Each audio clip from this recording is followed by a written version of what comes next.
नमस्कार मित्रांनो, तुम्ही ऐकायला सुरुवात केलेला आहात फिरती गोष्ट. तर मित्रांनो, तुम्हा सर्वांना माहितीच आहे की आता आपल्या भारतामध्ये महाकुंभ मेळा सुरू आहे. मी काय त्या महाकुंभ मेळ्याच्या इतिहासामध्ये जाणार नाही किंवा तो कसा सुरू झाला काय नाही या सगळ्या गोष्टींमध्ये मला जायचं नाहीये, कारण या सर्व गोष्टी वेगवेगळ्या माध्यमातून तुमच्यापर्यंत पोहोचलेल्या असतीलच, कारण हे खूप ऍक्टिव्हली केलं जात आहे. आता त्याच्यामध्ये व्हॉट्सअप असेल, फेसबुक असेल, इंस्टाग्राम असेल, त्याच्यानंतर अनेक माध्यम आहेत, बातमीपत्र असतील किंवा न्यूज चॅनल्स असतील, पेपर, या माध्यमातून तुम्हाला या गोष्टी समजलेल्या असतीलच. पण मला हायलाईट करायचं आहे या गोष्टींकडे की आपली भारतीय मीडिया जास्त कशाला हायलाईट करते किंवा ज्याच्यावर गडद प्रकारे एक रेष ओढली जाते ती म्हणजे बाबा लोक, म्हणजे संन्यासी लोक. हे संन्यासी लोक कोणते आहेत, कोणत्या प्रकारचे आहेत हे पाहणं सुद्धा गरजेचं आहे.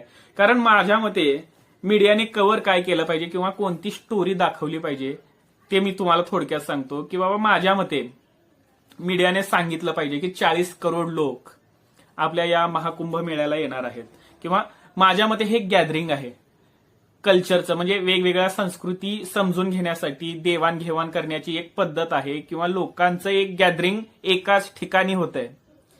ही खूप मोठी गोष्ट आहे आपल्या भारताच्या दृष्टिकोनातून, कारण 40 करोड लोक एकाच ठिकाणी जमणार आहेत आणि एकाच ठिकाणी जमून वेगवेगळ्या विषयांवर चर्चा मंथन करणार आहेत. धार्मिक असतील, आध्यात्मिक असतील, वेगवेगळ्या प्रकारच्या चर्चांमधून एक उत्तर शोधण्याचा प्रयत्न ही लोक करताना दिसत आहेत किंवा करतात सुद्धा. आणि यामध्ये वेगवेगळ्या प्रकारचे आखाडे येतात, त्या आखाड्यांमधून एक वेगळी चर्चा निघते. बाबा त्यांचा इतिहास काय आहे, ते पुढची वाटचाल काय करणार आहेत, याच्यावर सुद्धा मंथन या कुंभमेळ्यामध्ये केलं जातं. पण आपल्या मीडियाला इंटरेस्ट कशाचा आहे, त्यांना काय दाखवायचा आहे, रस काय त्यांचा, तर बाबा लोकांमध्ये रस भरपूर आहे. की कसा एक शिकलेला माणूस संन्यास घेतो आणि संन्यासी होऊन जगतोय. आता तुम्हाला माहित आहे की त्यांचा कल कोणत्या माणसांकडे असतोय, की एकतर शिकलेले पाहिजेत आणि त्यांनी सर्व सोडलेलं पाहिजे आणि संन्यासी झालेला पाहिजे. त्या IIT बाबाबद्दल बोलतोय मी, अभय सिंग नावाच्या पोराबद्दल. आता त्या पोराला हायलाईट एवढं केलं जातंय, ग्लॅमराईज एवढं केलं जातंय की बाबा दुसऱ्या जी मुलं आता इंस्टाग्राम वगैरे वापरतात, म्हणजे ऑब्व्हियसली इंस्टाग्राम वापरणाऱ्यांची संख्या जास्त आहे आणि त्याच्यामध्ये तरुणांची संख्या सर्वात जास्त आहे.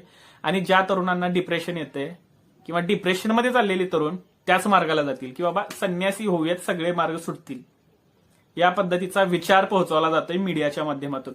त्या IIT वाल्या बाबाला एवढं ग्लॅमराईज केलेलं की बाबा तू IIT मध्ये शिकलेला आहेस, इथं नोकरी लागली असती, तू एरोस्पेस इंजिनियर आहेस. आता नाईलाजाने माझ्यापर्यंत सुद्धा त्या गोष्टी येतातच आणि आलेल्या आहेतच, त्यामुळेच मी बोलतोय. त्याला एवढं ग्लॅमराईज केलेलं आहे की बाबा संन्यास घेतल्याशिवाय